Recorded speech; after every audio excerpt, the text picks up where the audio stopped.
পুরো নিয়োগ দুর্নীতি মামলায় মদন মিত্রকে আজ ইডি তলব করেছে।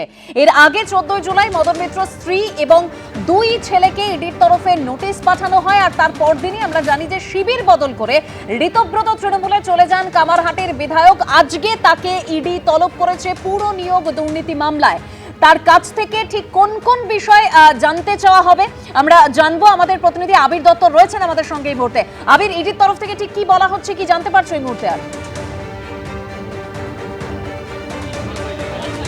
দেখো, বেশ কিছু সময় ধরে পুরো নিয়োগ দুর্নীতি যে বিষয়টি সামনে এসছে, বেশ কিছু সময় ধরে পুরসভায় নিয়োগের ক্ষেত্রে যে সুপারিশ হয়েছে সেটা জলের মতন স্পষ্ট হয়ে গেছে তদন্তকারীদের কাছে।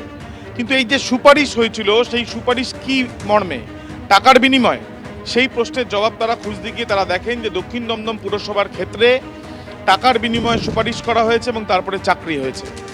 সেই মর্মে তাদের যে তদন্ত চলেছে সেখানে প্রাক্তন মন্ত্রী সুজিত বসুকে গ্রেপ্তার করা হয়েছে। এবার কামারহাটি পুরসভা নজরে, তদন্তকারীদের স্ক্যানারে এই কামারহাটি পুরসভা এবং এছাড়াও টিটাগড় পুরসভাও রয়েছে এবং আরও অনেক পুরসভা রয়েছে। বিশেষত এই কামারহাটি পুরসভার যে নিয়োগগুলো হয়েছে তার মধ্যে বেশ কয়েকটি নিয়োগ, কামারহাটি টিটাগড় মিলিয়ে 125টি, সেই নিয়োগের ক্ষেত্রে সুপারিশ হয়েছে সেটা তারা জানতে পারছেন এবং এই সুপারিশের পেছনে মদন মিত্র বলে তাদের সন্দেহ। সেই সুপারিশ করতে গিয়ে কোনো রকমভাবে টাকার বিনিময়ে সেই সুপারিশ করা হয়েছিল কিনা সেটা নিশ্চিতভাবে তারা জানতে চান, যে কারণে মদন মিত্রকে তলব করা হয়েছে। আজকে সকাল 11টা থেকে, অর্থাৎ ইতিমধ্যে সময় শুরু হয়ে গিয়েছে, দুপুর 12টার মধ্যে তাকে আসতে বলা হয়েছে। আমরা যোগাযোগ করেছিলাম মদন মিত্রর সঙ্গে, তিনি যেটা জানাচ্ছেন যে তিনি দুপুর 2টোর পরে আসবেন, আবার তিনি এটাও জানাচ্ছেন তিনি 4টের পরেও আসতে পারেন। যদিও তদন্তকারী আধিকারিকরা, ইডির আধিকারিকরা তারা সকাল 11টা থেকে দুপুর 12টার মধ্যে তাকে আসতে বলেছেন। এখন দেখার বিষয় তিনি আসেন কিনা, আসলে তারপরে তাকে জিজ্ঞাসাবাদের প্রক্রিয়া কখন শুরু হয়। এর আগে তার বাড়িতে গিয়ে তল্লাশি অভিযান চালানো হয়েছিল ইডির তরফ থেকে।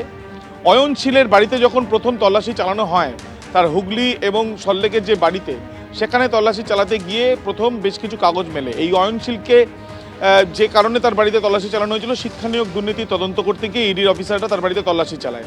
সেখান থেকে এই পুরো নিয়োগ দুর্নীতির বিষয়টি সামনে আসে এবং পরবর্তীকালে তদন্ত করে তারা আদালতেও তারা জানান যে বেশ কিছু পুরসভা এরকম রয়েছে যে পুরসভাগুলোতে এইভাবে নিয়োগ হয়েছে, যে নিয়োগগুলো টাকার বিনিময় বলে তাদের সন্দেহ।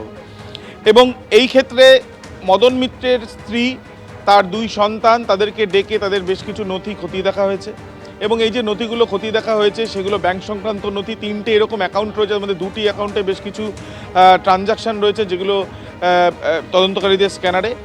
এবং সেই বিষয়ে জানার জন্যই মদন মিত্রকে আজকে আসতে বলা হয়েছে। তিনি যদি আসেন তাহলে সেই ক্ষেত্রে তাকে জিজ্ঞাসাবাদের প্রক্রিয়া শুরু করা হবে।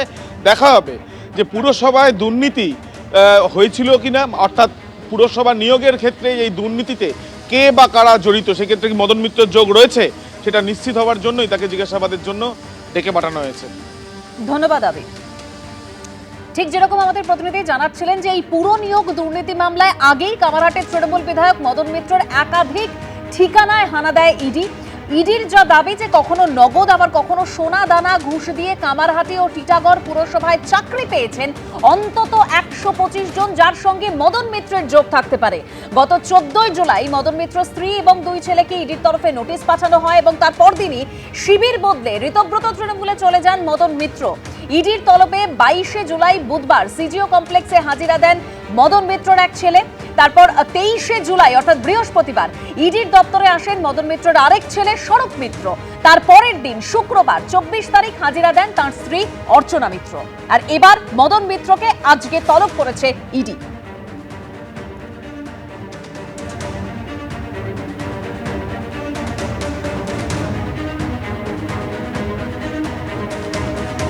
আর গতকালই মদন মিত্র তিনি জানিয়েছিলেন যে ইডি তলবে তিনি অবশ্যই হাজিরা দেবেন। কি বলেছিলেন গতকাল শুনুন।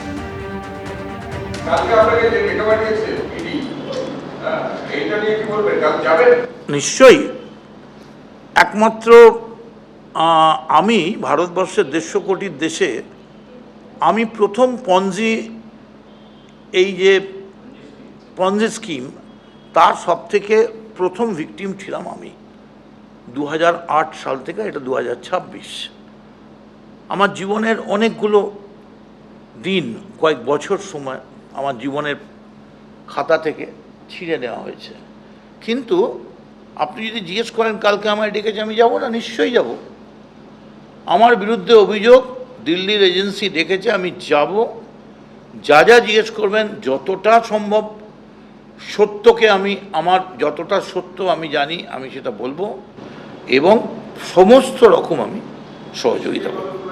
আর মদন মিত্রকে ইডির তলব নিয়ে দিলীপ ঘোষ তিনি মন্তব্য করেছেন যে অপরিসীম দুর্নীতি পশ্চিমবঙ্গের রন্ধ্রে রন্ধ্রে, যে যুক্ত থাকবে তাকে আইনের আওতায় আনতে হবে। শুনুন। প্রশংসা নিন্দায় কিছু যায় আসে না, যে যা কর্ম করেছে তার ফল ভোগ করতে হবে। উনি যদি অন্যায় না করে থাকেন ভয়ের কোনো কারণ নেই। আর এই যে অপরিসীম দুর্নীতি পশ্চিমবাংলায় রন্ধ্রে রন্ধ্রে, তার মধ্যে যে যুক্ত থাকবে সবাইকে বিচারের সামনে আসতে হবে। এবিপি আনন্দ এগিয়ে থাকে, এগিয়ে রাখে।